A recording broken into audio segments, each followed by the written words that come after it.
প্রবাসী বাংলাদেশিদের হয়রানি লাঘব করা হয়েছে। সংশোধিত বিধিমালার আলোকে বাংলাদেশি পাসপোর্ট না থাকলেও বাংলাদেশি বংশোদ্ভূত ব্যক্তির পাসপোর্টে নো ভিসা রিকোয়ার্ড স্টিকার থাকলে কিংবা জন্মসনদ বা জাতীয় পরিচয়পত্র থাকলেই তিনি বিদেশ থেকে পাওয়ার অফ অ্যাটর্নি সম্পাদন করতে পারবেন।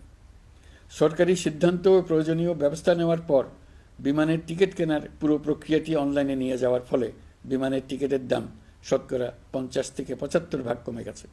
বিশেষ করে মধ্যপ্রাচ্যের প্রবাসী ভাই বোনেরা এতে করে স্বস্তি পাচ্ছে। অন্যান্য এয়ারলাইনের টিকিটের দামও কমে গেছে। নাগরিকদের হয়রানিমুক্ত ও দুর্নীতিমুক্ত সেবা প্রদানের জন্য সরকার ভূমি সেবা ডিজিটালাইজ করার উদ্যোগ নিয়েছে।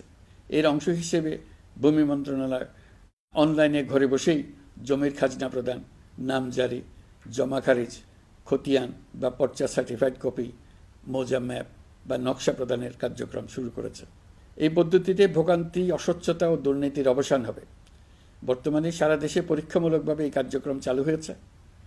এগুলোকে ক্রমান্বয়ে আরও জনবান্ধব করে স্থায়ী রূপ দেওয়া হবে। এর লক্ষ্য হবে ক্রমাগতভাবে এই সকল দায়িত্ব সরকারের হাত থেকে নিয়ে সেবাদানকারী ব্যক্তি বা প্রতিষ্ঠানের কাছে ছেড়ে দেওয়া।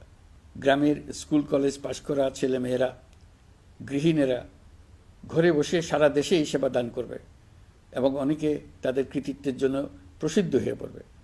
তারা সারা দেশের গ্রাহকদের সেবা নিজের গ্রাম থেকেই প্রদান করবে।